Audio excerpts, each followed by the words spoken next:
Assalamualaikum warahmatullahi wabarakatuh. Waalaikumsalam. Bismillah, walhamdulillah, wassalatu wassalamu ala rasulillah Sayyidina Muhammad ibn Abdillah wa ala alihi wa sahbihi wa wala amma ba'du. Para alim, para asatid, para buya yang saya hormati, bil khusus Buya Dr. Zulhendri Rais dan para jemaah sekalian, insyaallah saya di masjid ini ketiga kali. Dulu 2019 awal ke Pekanbaru, terus yang kedua mungkin selepas hari raya kemarin, dan sekarang ketiga. Entah kalau setelah itu sebelumnya pernah saya tak tahu. Saya 3 kali. Nah, masalah yang ingin saya suruh bicara oleh Buya Zulhendri tentang bertawassul, berwasilah atau bertawassul yang dibolehkan, itu tujuannya apa? Tawassul atau wasilah itu bagian dari cara doa agar doa kita cepat terkabul. Di dalam Al-Quran Allah berfirman, ya ayyuhalladzina amanu taqullaha wabtaghu ilaihil wasilah. Hai orang-orang yang beriman, bertakwalah kamu kepada Allah. Pertama, perintah bertakwa pada Allah. Ternyata perintah bertakwa tidak cukup, ada perintah lagi, dan carilah wasilah kepada Allah. Wasilah itu artinya apa? Dalam tafsir Ibnu Katsir, wasilah hiyallati yutawassalu biha ila tahsiril maksud. Sesuatu yang dapat mengantarkan kita menghasilkan apa yang menjadi tujuan. Itu wasilah. Saya beberapa hari yang lalu masih di Batam, Tanjung Pinang. Kalau dari Batam, Tanjung Pinang ke Pekanbaru ini naik perahu atau jalan kaki kira-kira berapa lama? Mungkin berhari-hari belum sampai. Karena ingin cepat, saya naik pesawat Citylink dari Hang Nadim ya ke sini. Ternyata dari Hang Nadim ke sini tak sampai 1 jam. Nah, ini pesawat ini namanya wasilah, biar cepat. Kita ini berdoa kepada Allah, dikabulkan semua. Allah mengabulkan. Cuma kadang-kadang orang ingin sesuatu setelah akan mati baru dikasih oleh Allah. Ada kadang anaknya, ada ingin mobil bagus, baru setelah dia tak kuat naik mobil, anaknya punya mobil. Akhirnya ingat, ini mobil dulu yang pernah doa, dikasih oleh Allah. Mengapa doa kita ini Allah ngasihnya lambat? Karena kita ya kurang dekat dengan Allah, kurang dekat dan mungkin banyak dosa-dosa. Kalau orang itu dekat kepada Allah itu tak perlu berdoa. Kadang-kadang ingin aja dikasihkan oleh Allah. Dulu di Jawa ada istrinya kiai saya, kiai kami. Kadang-kadang lagi tidak musim mangga sudah habis ya. Beliau bilang, saya ini kok ingin makan mangga ya. Tiba-tiba ada tamu menghantarkan mangga. Kadang-kadang musim durian dah habis di Jawa. Lalu beliau bilang, saya ini kok ingin makan durian. Tiba-tiba ada orang ngantarkan durian. Artinya apa? Kalau orang itu gak punya dosa, orangnya bersih, ingin aja Allah kabulkan, baru ingin. Kalau orang ini banyak dosanya, apalagi kadang dosanya tidak tahu kalau itu dosa, dan kadang nggak merasa dosa, padahal dosa, minta berlama-lama nggak dikasih. Makanya di sini perlu wasilah. Wasilah itu perlu, dan wasilah ini bermacam-macam. Wasilah itu ada asmaul husna, karena di dalam Al-Quran walillahil asmaul husna fada'uhu biha. Karenanya banyak amalan-amalan ya, baik dari hadis, dari sahabat, dari ulama salaf, dari guru-guru kita ada asmaul husnanya. Itu dalam rangka wasilah.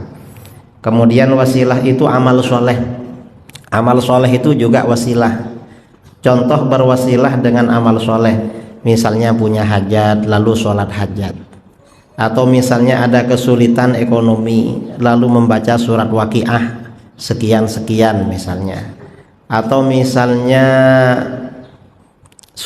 sering susah akhirnya tiap malam baca surat ad-dukhan, atau misalnya hatinya kurang lapang sering sumpek lalu baca alam nasyrah tiap hari, itu namanya wasilah amal soleh. Atau ingin cepat kaya lalu mengamalkan dalailul khairat atau kitab-kitab sholawat atau apa, itu namanya wasilah amal soleh. Dan ini amalan-amalan seperti ini tidak tercela, tidak dicela oleh syara, karena memang sebagian orang itu memang ada kebutuhannya seperti itu, dan gak apa-apa orang baca surat Yasin, punya hajat baca Yasin 41 kali karena punya hutang biar cepat lunas misalnya, atau baca waqiah tiap habis asar 14 kali karena punya hutang biar cepat lunas, itu gak apa-apa. Mengapa tidak apa-apa? Karena memang orang itu levelnya beda-beda. Levelnya orang di dalam beribadah itu beda-beda. Ada levelnya orang itu khawasul khawas. Level pertama khawasul khawas itu ya orang yang istimewa di antara orang yang istimewa.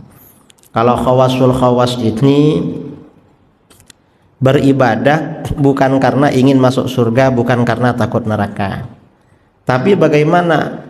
Karena semata-mata penghambaan diri pada Allah, karena cinta pada Allah. Kalaupun masuk surga ingin jumpa Allah saja.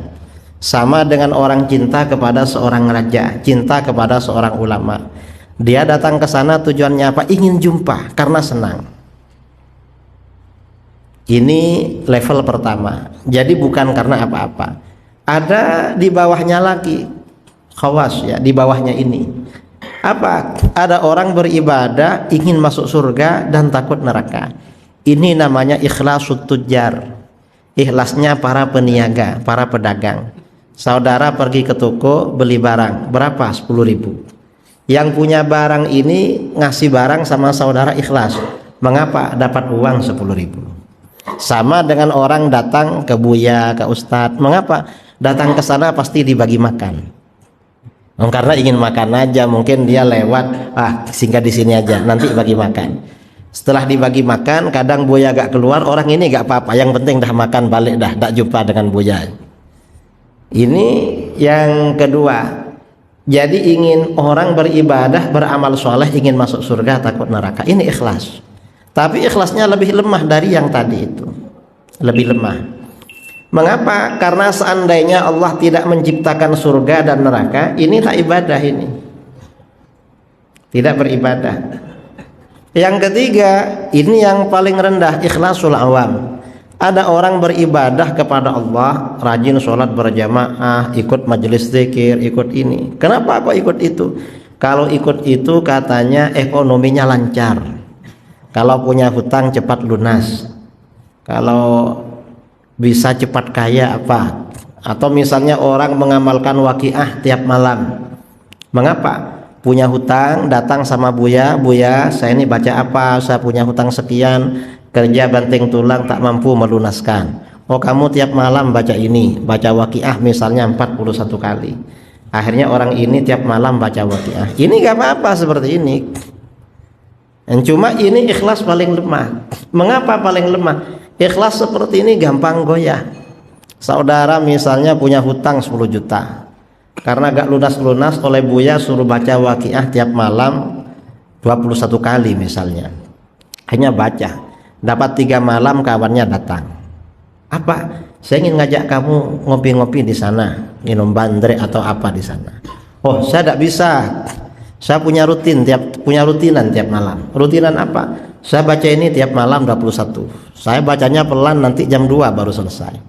Kenapa baca ini? Ini amalan dari buya. Saya ini punya hutang 10 juta. Katanya kalau baca ini cepat lunas.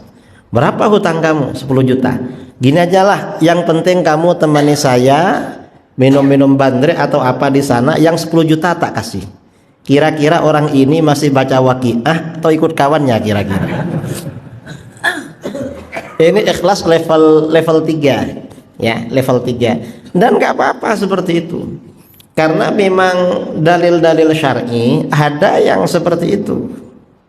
Memang ada, misalnya hadis, ya. Hadis sabda Rasulullah SAW, "Man qara'a suratal waqi'ah kulla lailatin lam tusibhu faqatun abadan." Siapa yang baca waqi'ah tiap malam tidak akan pernah fakir. Akhirnya tiap malam dia baca waqi'ah biar gak fakir. Udah kaya. Setelah kaya kira-kira bagaimana? Ya mungkin kadang baca, kadang tak baca itu. Kadang lama tak baca itu. Dan gak apa-apa, memang seperti itu. Artinya tidak tercela. Karena memang ini ikhlasnya levelnya beda-beda. Ada yang levelnya anak-anak, ada yang levelnya sudah dewasa, ada yang sudah levelnya paling tinggi. Yang kalau anak-anak kita kadang-kadang ya mau sekolah misalnya, kamu asalkan rajin nanti dibelikan sepeda, nanti pulangnya dari sana dibelikan, oh ya dah, akhirnya berangkat. Dan itu gak apa-apa karena memang kasih anak-anak. Dan jangan disuruh ikhlas. Misalnya, ayah, saya nanti mau ngaji di sana asal dibagi uang. Loh, kamu harus ikhlas, jangan minta itu. Nah, ini anak-anak memang. Jangan disuruh ikhlas. Kadang-kadang orang yang sebesar kita ini level ikhlasnya anak-anak.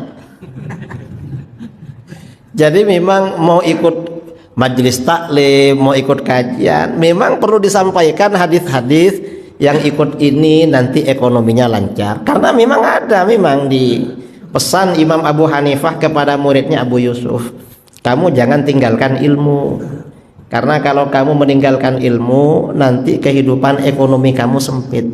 Imam Abu Hanifah mengambil penafsiran dari ayat waman a'radu an dzikri fa inna lahu ma'isyatan dhanka. Siapa yang berpaling dari zikir kepadaku, hidupnya biasanya susah. Makanya orang yang susah jarang ke majelis zikir itu. Jarang ke majelis zikir, gak mau sama majelis taklim itu. Dan itu gak apa-apa memang, karena memang sebagian syarak memang memberikan iming-iming, janji-janji untuk urusan dunia. Dan itu untuk orang-orang yang ikhlasnya levelnya kelas awam, tawakalnya juga kelas awam. Apa-apa yang kelas awam itu gak apa-apa, oleh syarak memang dibolehkan, jangan dilarang seperti itu. Itu tidak ada masalah. Ini wasilah, ya, wasilah amal soleh agar orang tawassul amal soleh agar orang cepat kaya atau apa, itu gak ada masalah. Kemudian termasuk wasilah lagi minta doa orang soleh. Minta doa. Kita ini doa sendiri macam lama. Akhirnya kalau ada orang soleh minta didoakan pakai air atau doa apa langsung, itu tidak apa-apa seperti itu. Mengapa? Sebagian sahabat dulu kalau ada hajat datang pada Rasulullah SAW. Dan sebagian sahabat ini hajatnya kadang memang urusan dunia. Ada sahabat Qatadah bin An-Nu'man Al-Ansari, pada waktu perang Uhud salah satu matanya jatuh, kena panah, akhirnya menggantung jatuh. Selesai perang dibawa menghadap Rasulullah. Rasulullah, tolong saya, tolong awak Rasulullah. Gimana? Ini mata saya jatuh, kemarin kena panah sama musuh. Terus gimana? Kembalikan lagi katanya. Tolong kembalikan lagi. Lalu oleh Rasulullah dijawab, gini aja, mata kamu itu buang, kamu saya jamin masuk surga. Apa kata Sayyidina Qatadah? Rasulullah, surga ini balasan yang agung, siapapun pasti ingin surga. Tapi kalau ini gak balik lagi, saya ini suka kawin, nanti orang gak mau dilamar saya katanya. Qatadah ini orangnya ganteng, kalau ada orang perempuan gak punya suami dilamar sama dia, suka kawin memang. Kalau ini gak ada, orang gak mau kawin sama saya katanya. Akhirnya apa? Dikembalikan oleh Rasulullah. Dan Rasulullah tak bilang, kamu ini dikasih surga gak mau, kok minta kawin? Enggak, dikembalikan memang. Mengapa? Karena manusiawi, orang ingin kawin itu manusiawi. Setelah dikembalikan, dan ini mata yang dikembalikan oleh Rasulullah SAW sampai wafat itu pandangannya lebih kuat daripada yang sebelahnya. Setelah dikembalikan, apa kata Qatadah? Rasulullah minta lagi, kata, apa? Doakan biar masuk surga. Akhirnya didoakan masuk surga itu. Mengapa? Karena Rasulullah ini rahmatan lil alamin, ingin umatnya masuk surga. Jadi gak masalah orang menginginkan dunia, itu gak masalah. Ya karena memang kebutuhan. Makanya di dalam hadis itu sabda Rasulullah SAW, ni'mal malus salih lil abadis salih. Sebaik-baik harta yang baik bagi hamba yang baik.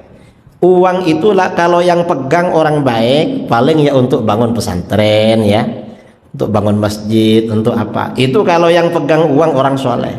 Tapi kalau yang pegang uang ini tidak soleh, ya mungkin ya untuk maksiat-maksiat atau untuk apa. Dan harta itu disimpan itu, harta ini, jadi kata Imam Hasan Basri, teman yang paling buruk itu harta, uang paling buruk. Mengapa? Dia manfaat kalau dibuang. Saudara punya uang, cuma dipegang, gak ada gunanya. Kalau uang ini kalau dipegang, tidak diinfakkan, pertama mungkin nanti untuk dokter karena sakit. Kedua mungkin kena tipu orang.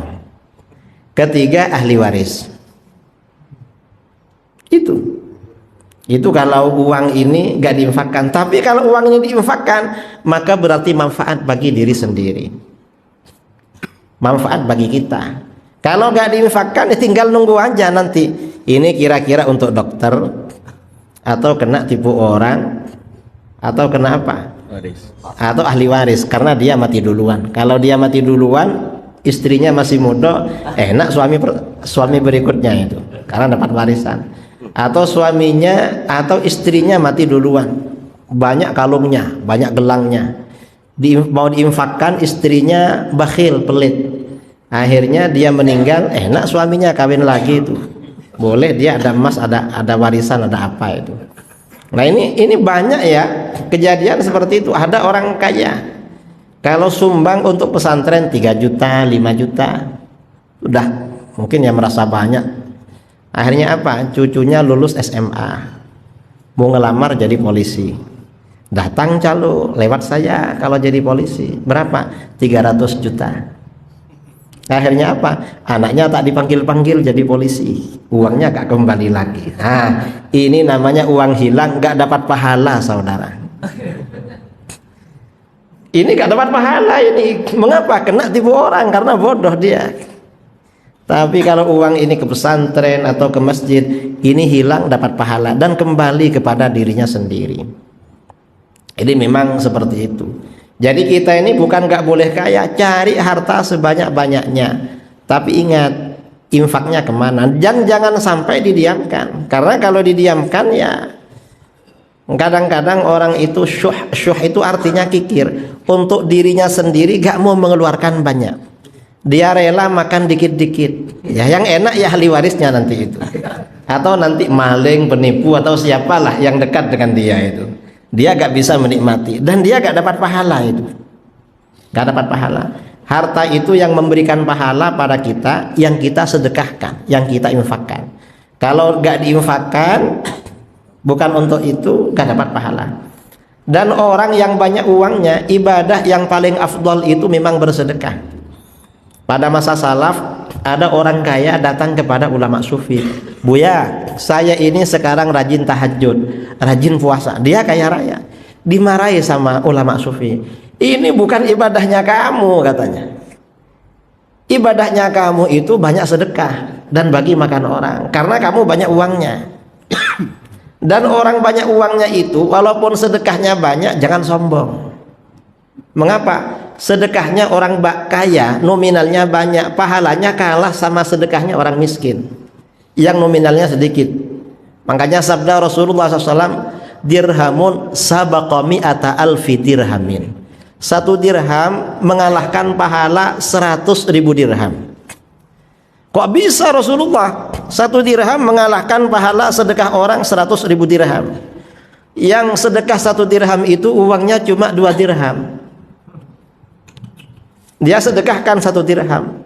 Kalau uang tinggal 1 dirham, 1.000 rupiah, di sini cukup beli apa? Tak cukup, saudara. Beli makan tak cukup. Minuman sekarang 2.000. Minuman yang air mineral itu. Kalau itu ada masuk toilet 1.000 gak cukup, 2.000 masuk toilet itu, kecuali kita buang di pinggir-pinggir jalan itu. Masuk toilet aja tak cukup. Parkiran sekarang berapa? 3.000. Tak cukup uang parkir. Kenapa? Tak punya uang tuh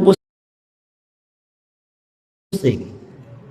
Kalau gak punya uang itu mestinya sehat, malah sakit kepala itu. Nggak punya uang. Nah, ini artinya apa? Kembali kepada yang tadi, kita berdoa, bertawassul, beramal. Tapi orang memang kelasnya beda-beda. Kalau ingin kaya, dan sebagian doa-doa Rasulullah SAW, sebagian sahabat memang didoakan kaya. Sayyidina Anas bin Malik radhiyallahu an dibawa mamanya, ibunya ketika usia 8 tahun. Karena orang miskin, Anas bin Malik ini bajunya pakai tudung mamanya. Tudung mamanya digunting jadi 2, satunya untuk bawahan sarung, satunya buat atas. Datang menghadap Rasulullah, ibunya bilang, "Ya Rasulullah, khadimuka Anas. Ud'ullaha lah." Ini khadimmu, pelayanmu Rasulullah. Rasulullah perlu apa? Suruh anak saya ini, tapi doakan pada Allah.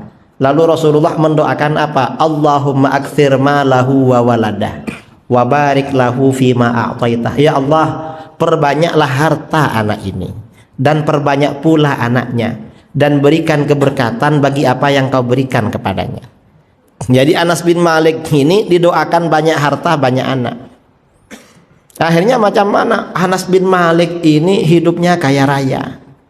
Setelah Rasulullah SAW wafat, Anas bin Malik sudah dewasa, ikut perang kemana-mana. Ketika Basrah dan Kufah ditaklukkan di Irak, Anas bin Malik tinggal di Basrah atau di Kufah, di Irak. Dan beliau kaya raya. Mengapa kaya raya? Kebun orang lain ketika musim kemarau tak ada air, kebunnya Anas bin Malik ini oleh Allah diturunkan hujan sehingga boleh panen 2 kali itu. Karenanya kata beliau, fa wallah inna mali lakatsir. Harta saya ini banyak sekali. Kemudian oleh Rasulullah itu didoakan banyak anak. Anaknya berapa? Wa inna waladi wa walada waladi la yu'aduna al-yawm ala nahwil mi'ah. Anak saya dan cucu saya sekarang ini lebih dari 100. Bahkan kata para ulama sampai wafat anaknya sendiri 125. Pernah terjadi wabah, bukan COVID ya, wabah taun. Satu hari anaknya beliau yang meninggal 80 karena kena wabah. Untungnya anaknya 125. Kan masih ada sisanya itu. Ya. Berapa sisanya? 45. Coba anaknya 80 kan langsung habis anaknya itu. Jadi memang didoakan banyak harta, banyak anak. Orang ini kalau banyak harta ya gak punya anak susah juga. Untuk apa harta ini? Orang banyak anak gak punya harta ya susah juga. Tapi kalau harta banyak, anaknya banyak, ini Masya Allah luar biasa. Kira-kira kalau Anas bin Malik ini anaknya 125, ibunya mereka ada berapa itu? Jadi gak apa-apa ya, berdoa banyak anak gak apa-apa itu. Berdoa banyak anak, nanti banyak ibunya. Sama rizkinya itu. Saya kira itu ya, waktu sudah habis. Wallahu a'lam bishawab. Bismillahirrahmanirrahim. Alhamdulillahirabbil alamin hamdan yuwafi ni'amahu wa mazidah. Allahumma shalli ala sayidina Muhammadin shalatan tunjina biha min jami'il ahwali wal afat wa taqdi lana biha jami'al hajat wa tutahhiruna biha min jami'is sayyi'at wa tarfa'una biha annaka a'lad darajat wa tuballighuna biha aqsal ghayat min jami'il khairati fil hayati wa ba'dal mamat wa ala alihi wa sahbihi wa barik wa sallim. Allahumma atina fid dunya hasanatan wa fil akhirati hasanatan wa qina adzabannar. Rabbana hab lana min azwajina wa dhurriyyatina qurrata a'yuni waj'alna lil muttaqina imama. Allahumma inna nas'aluka al-'afiyata fid dunya wal akhirah wa nas'aluka al-'afwa wal 'afiyata wal mu'afata ad-da'imata fid din wad dunya wal akhirah. Allahumma inna nas'aluka al-huda wat tuqa wal 'afafa wal ghina. اللهم قسم لنا من خشيتك ما يحول بيننا وبين معصيتك ومن طاعتك ما تبلغنا به جنتك ومن اليقين ما تهون به علينا مصائب الدنيا اللهم متعنا بأسماعنا وأبصارنا وقوتنا ما أحييتنا واجعله الوارث منا واجعل ثأرنا على من ظلمنا وانصرنا على من عادانا ولا تجعل مصيبتنا في ديننا ولا تجعل الدنيا أكبر همنا ولا مبلغ علمنا ولا تسلط علينا من لا يرحمنا اللهم زدنا ولا تنقصنا وأكرمنا ولا تهنا وأعطنا ولا تحرمنا وآثرنا ولا تؤثر علينا وأرضنا وارض عنا اللهم اكفنا بحلالك عن حرامك وأغننا بفضلك عمن سواك اللهم اغفر لنا ذنوبنا ولوالدينا ومشايخنا ومعلمينا وأصحابنا وأحبابنا وذوي الحقوق علينا وللمسلمين والمسلمات والمؤمنين والمؤمنات الأحياء منهم والأموات وصلى الله على خير خلقه سيدنا محمد النبي الأمي وعلى آله وصحبه وبارك وسلم تسليما كثيرا سبحان ربك رب العزة عما يصفون وسلام على المرسلين والحمد لله رب العالمين تقبل الله منكم. Assalamualaikum warahmatullahi wabarakatuh. Waalaikumsalam warahmatullahi wabarakatuh. Jazakallah khair. Ya, terima kasih. Itulah majelis kita pada subuh yang mulia ini. Mudah-mudahan bermanfaat dan Allah berkahi kehidupan kita dunia wal akhirah. Ada salah, ada sarapan dipersilahkan. Insyaallah. Baik, assalamualaikum warahmatullahi wabarakatuh.